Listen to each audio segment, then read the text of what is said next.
Right. Like we only work 9 to 5, right? Clearly, she's not a real estate agent. Yeah, yeah, yeah, yeah, yeah, clearly. How are you? Good. Things are good. All right, I want to start us off with a crazy article. All right.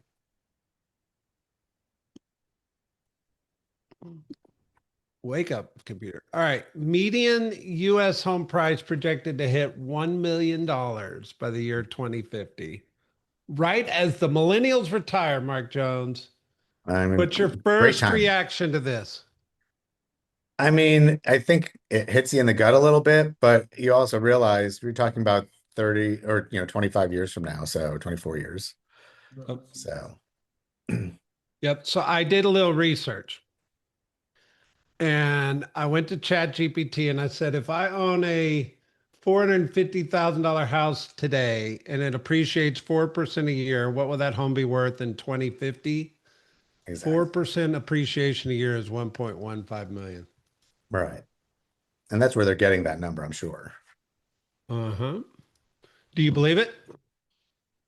I mean, yeah, over that period of time, it very well could appreciate to that much, but $1 million in 2050 is going to be like 400,000 right now. So it's Yeah. it's not really a headline to me.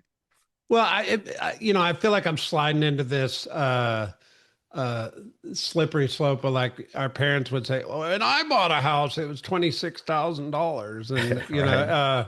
but you realize in 1990 it was $90,000. Yeah. Uh and I actually believe that's probably true. And it's probably a reality by the year 2050. Real estate, the median price home will be a million plus. Hmm. And at the same time, I think two things. Gary always talks about buy real estate and wait, right? Buy it and Hmm. hold. And this is an interesting perspective around that statement. But I also think, Mark, how many times over the years have people, the consumer, said, "Oh, there's a bubble, prices will stop at some point, Right. or maybe I should wait." I think this tells a big story to that whole thought process.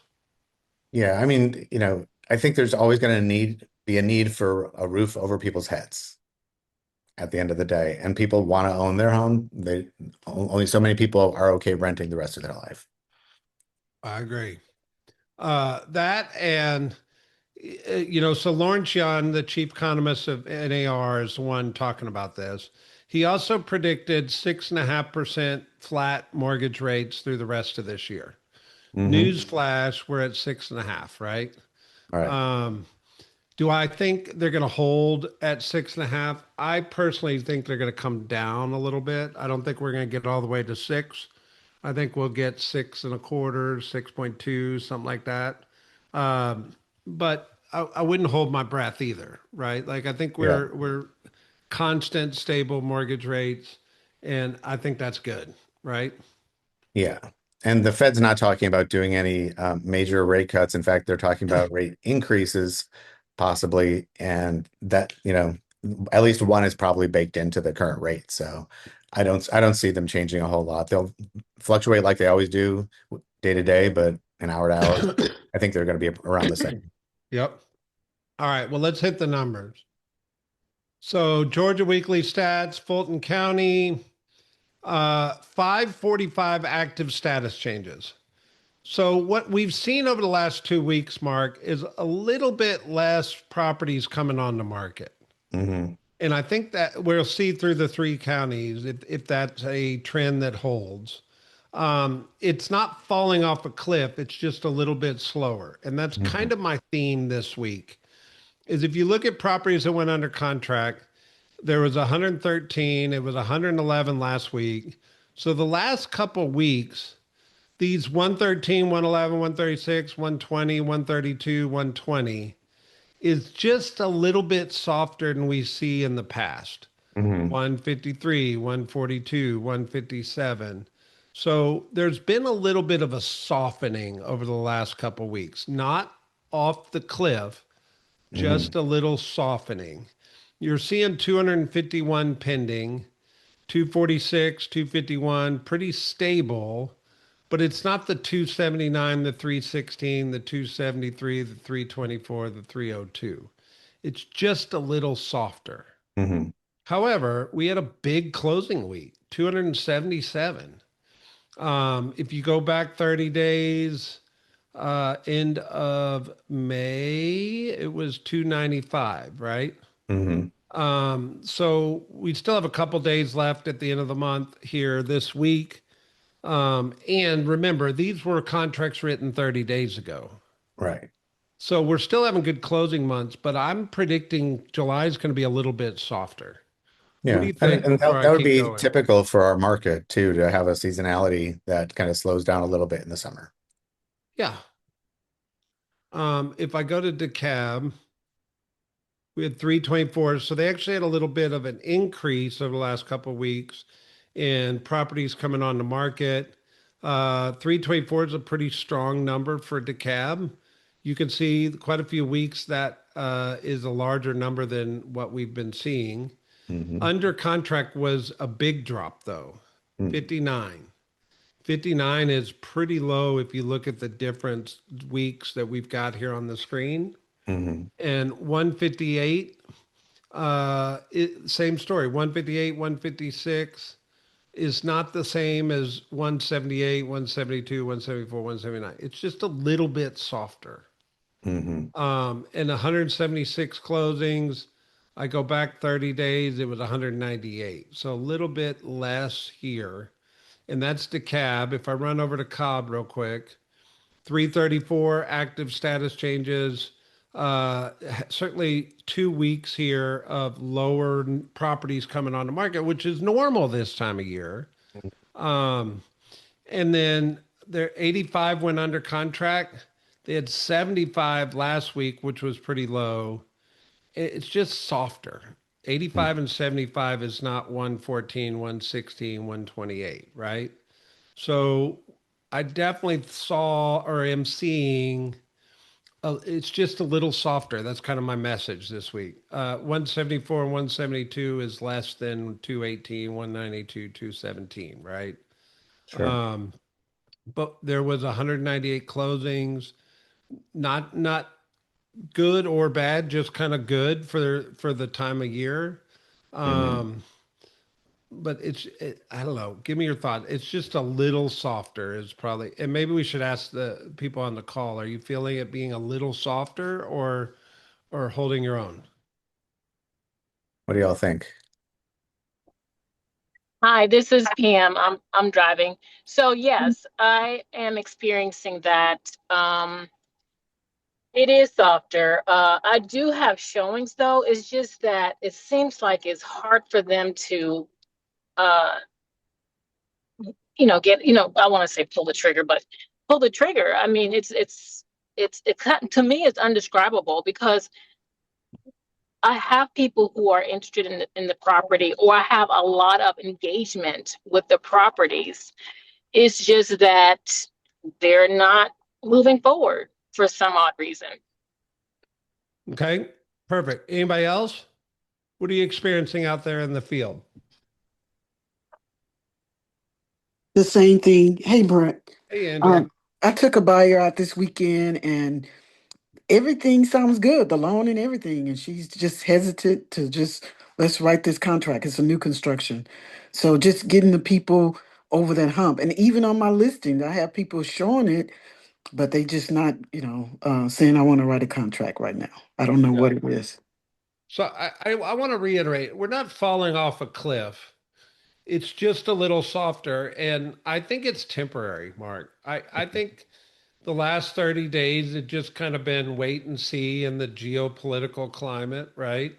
Um, and it feels like it's coming to an end. I don't know that I would go out on a limb and say it's coming to an end, but it feels like it's coming to an end. And We I also feel like there's have going to be a to, surge. yeah, we also have to remember that there's two different markets going on. There's the, you know, desirable areas, well-priced properties that are still going, about 20% of homes are still going at or above list price. And then there's the other 80%. And that other 80% is the ones that are taking longer, that are lingering out there listing wise. And buyers are a little bit confused by it because they think that all listings are sitting, and then they're surprised when the one that they're interested in goes really fast, you know. Yeah. Anyway, all right, let's keep moving. So there's this article on Inman that says, "Is the housing market turning a corner? What the numbers say." So there's three big numbers here. The first one is $78, and that's the current price of a barrel of oil, Mark. And if you've attended our State of the Industry, we kind of made the case that this price of a barrel of oil is really kind of dictating the mortgage rates right now. And when the price of oil got over $110, $108 back on May 19th, to be down at $78 right now is a big deal. And Mhm. that's in spite of everything, right? Like, I think 78 is a big deal for us around oil and how that's going to translate to mortgage rates and the real estate market. The second number, Mark, is 4.2, which is where inflation's at in the current US economy. And Mark, I mean, all we did was talk about inflation for 2 years, right? Like it Right. was the thing, and I was like, oh God, finally we don't have to talk about inflation anymore. Well, here we are. Yep. Um, I have an opinion. I'm curious your opinion, Mark. I've read articles that say the Federal Reserve is probably going to increase the Federal Reserve rate, which I don't think is a good thing for our industry. I don't think it's traumatic, but I don't think it's good.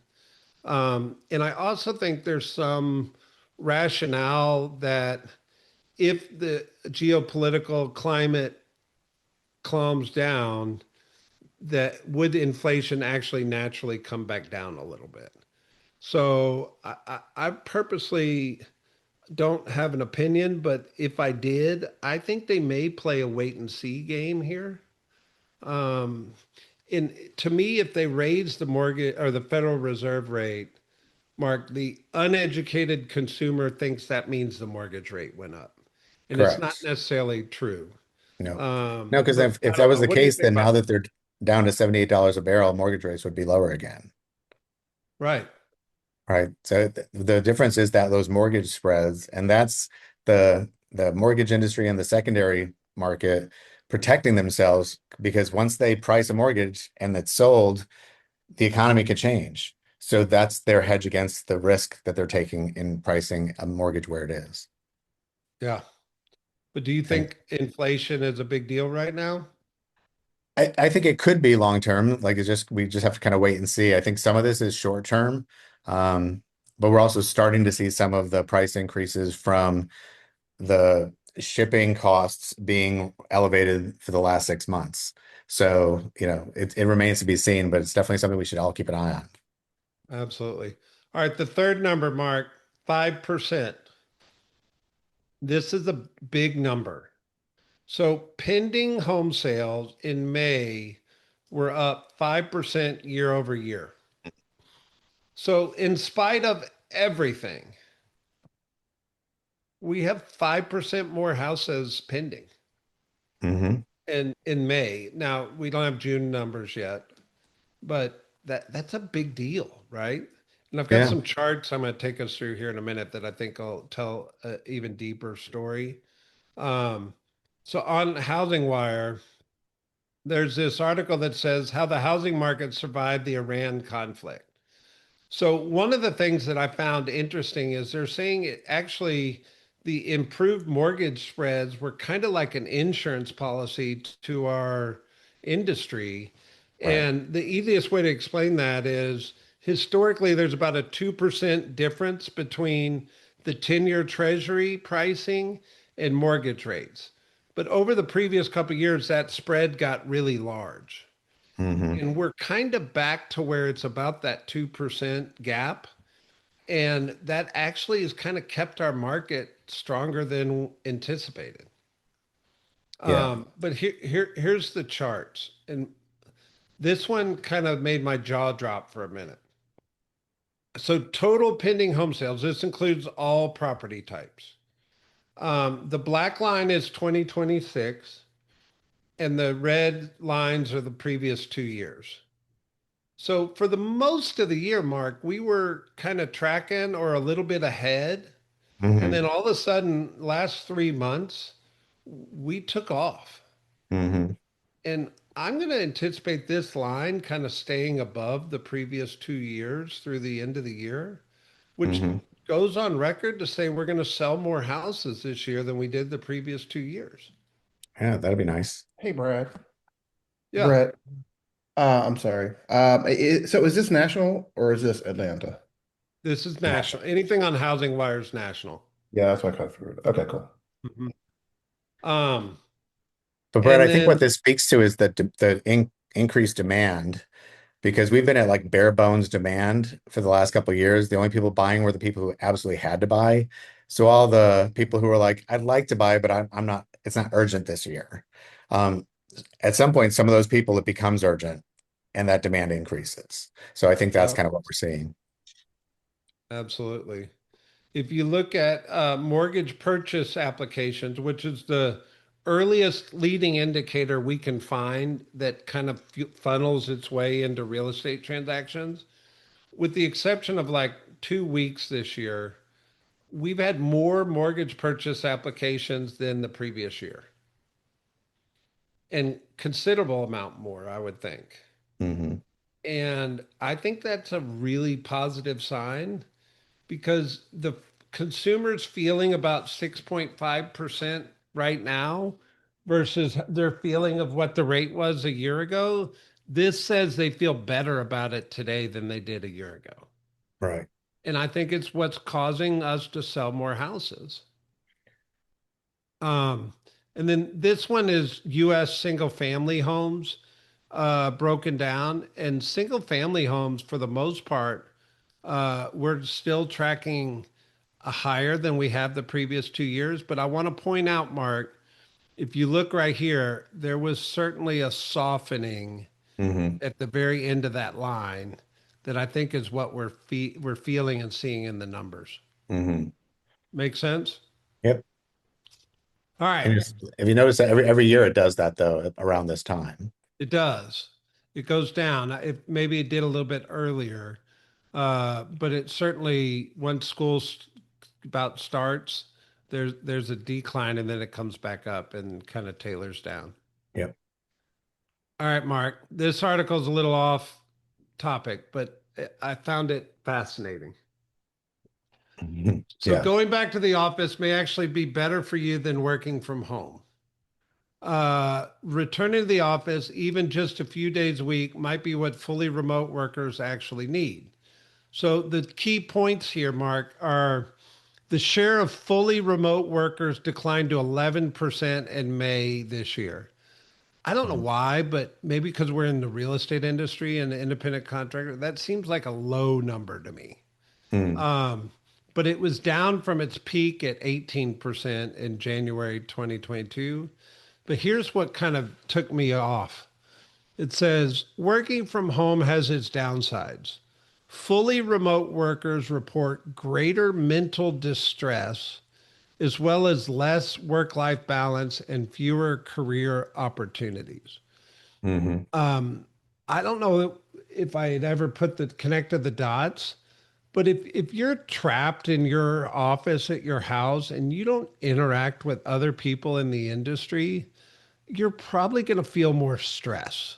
Hmm. Like going to the team meetings, going and having conversations in the office. I know not everybody wants to be in the office on a day-to-day basis, but our offices are designed to be a productivity hub Right. and for you to interact and talk and process. And I do believe you'll sell more real estate if you're in a productive environment. Yeah. I don't know. What do you think about this? Yeah. I mean, I think it's lonely working from home. And I know I felt this in the early days of COVID when we were locked down and working from home. I worked more than I've ever worked. because there was no separation between my workspace and my living space. So even when I stopped working, I was still working.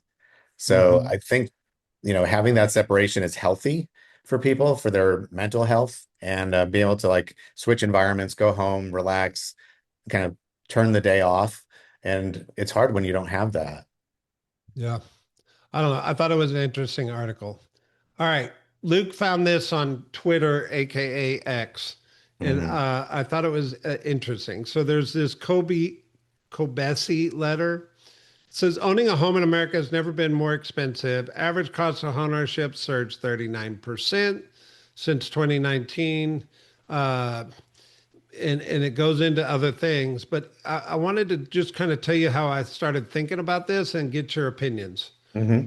So obviously you can see the principal payment from 2019 to 2025 had an increase. Hmm. I would believe that that specifically is about price. Correct.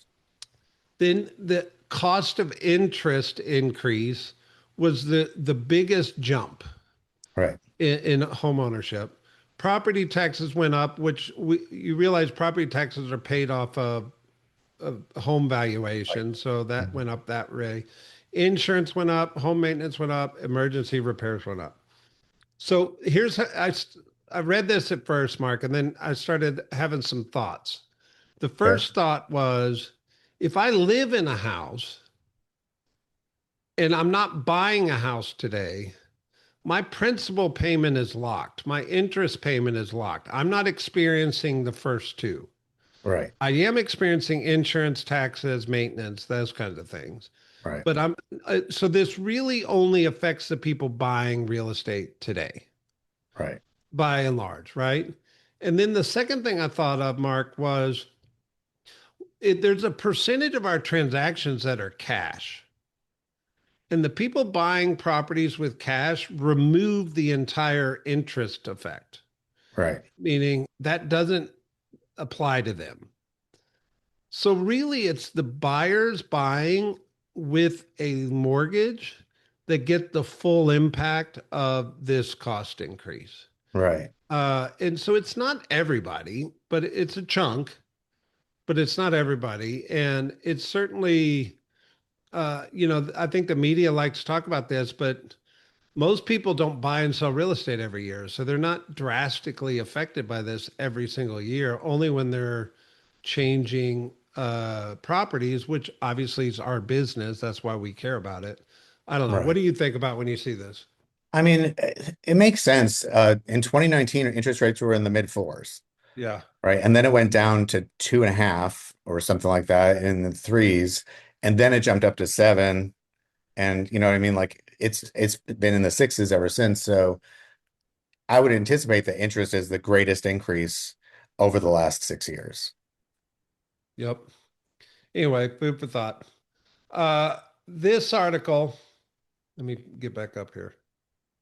So there was this Sell America theme, apparently with foreign money.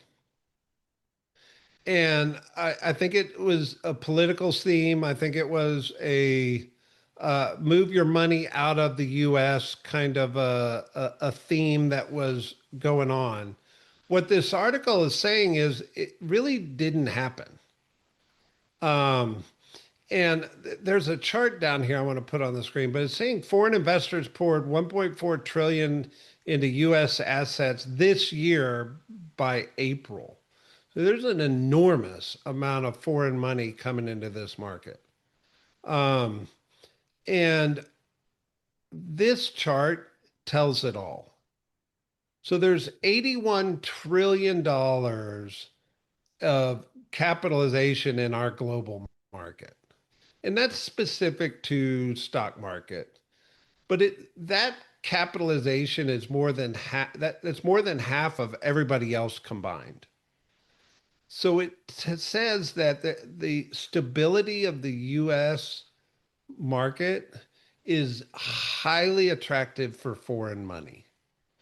And you better believe a lot of that money goes into real estate. And I don't know our exact percentage, but it's a chunk.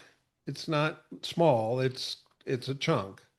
And how do we tap into that? Well, it's just an awareness thing, I think, Mark. Yeah, agreed. All right. So what other thoughts outside of a $450,000 house in 24 years going to be worth 1.5, 1.1 million? I mean, that right there is like a great reason to buy today. Because in 25 years, you're going to be wishing you had bought as much real estate as you possibly could in 2026. 100%. Mark, final thoughts? Final thoughts, most headlines are clickbait and or national, and you have to kind of parse them out to see what really affects you. And to me, the only thing that was like really um super relevant from all these articles to the Atlanta market is that last the second to last article we just talked about, where it's talking about how it's much more expensive right now than it was 5 or 6 years ago. So just owning that and embracing it and understanding that when you're helping people buy their first home, make sure that they're set up for success and that they have a enough reserves budgeted, and work with their lender to do that. So we set everyone up for success. There you go. Happy Monday, guys. I have a command that says don't party too hard this weekend because we'll still be here Monday morning next week. I'm glad I got my week out this week. There you go. Bye, guys. See y'all.